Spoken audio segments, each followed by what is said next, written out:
উনি কথা বলার যে সুযোগটা পাবে আমি ওনাকে যে ব্যবহার করতে পারবো সেই ব্যবহার করার সুযোগ আপনাদের করে দিতে হবে ওনাকে এমপি বানিয়ে। এরপর আমরা দল ক্ষমতায় আসলে আমরা চেষ্টা করব ইনশাল্লাহ তাকে যেন একটা বড় বড় মন্ত্রী পরিষদে একটা মন্ত্রী করা হয় সে ব্যাপারেও আমরা ইয়ে করবো এবং তাকে সামনে রেখে আমরা বরগুনার উন্নয়ন করবো ইনশাল্লাহ। এবং আমি আপনাদের বলি 2001 সালে আপনাদের মনে আছে অনেকে, এই ছেলেরা থামো, এই থামো,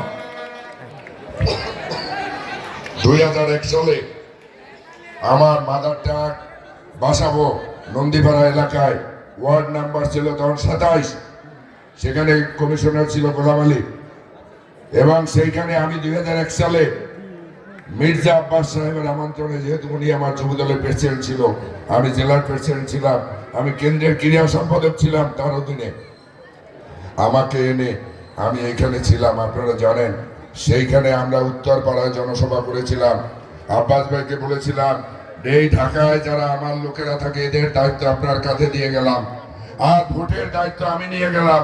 বরগুনায় একটা ওয়ার্ডে 4700 ভোট ছিল, একটা ভোটও ধানের শীষের বাইরে যায় না ইনশাল্লাহ। যে ওয়াদা দিয়েছিলাম সে ওয়াদা পালন করেছেন। আব্বাস ভাই এমপি হয়েছে বরগুনার সেই একটা ওয়ার্ডে 4700 ভোট তাকে দিয়েছেন।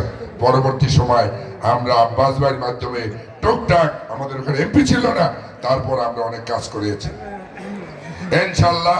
আগামী দিনে আপনারা যদি আমাকে এমপি করেন বরগুনার কাজ হবে। মনিবের বিষয়টা দেখবেন, কায়ুম ভাই এখানে হলে আমাদের সন্তান বাসার ভাইকে আমরা কি করবো এখানে, কায়ুম ভাই সহযোগিতা নিয়ে আমরা এই ওয়ার্ড ইনশাল্লাহ প্রতিষ্ঠিত করবো। কেমন রাজি আছেন সবাই?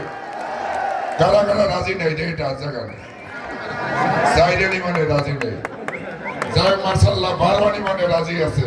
কি আমরা রাজি সবাই? আমার একটা হাত জাগান।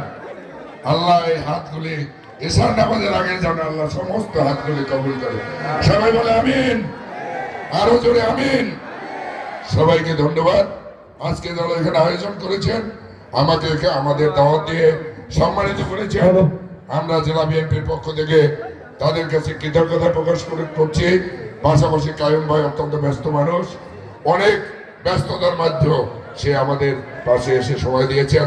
এজন্য জেলা বিএনপির পক্ষ থেকে তাকে অভিনন্দন জানাচ্ছি, কৃতজ্ঞতা জানাচ্ছি। এবং বরগুনায় নির্বাচনের পরে ওনার পদতুলে দেবে বরগুনা, এরকম একটা বক্তব্য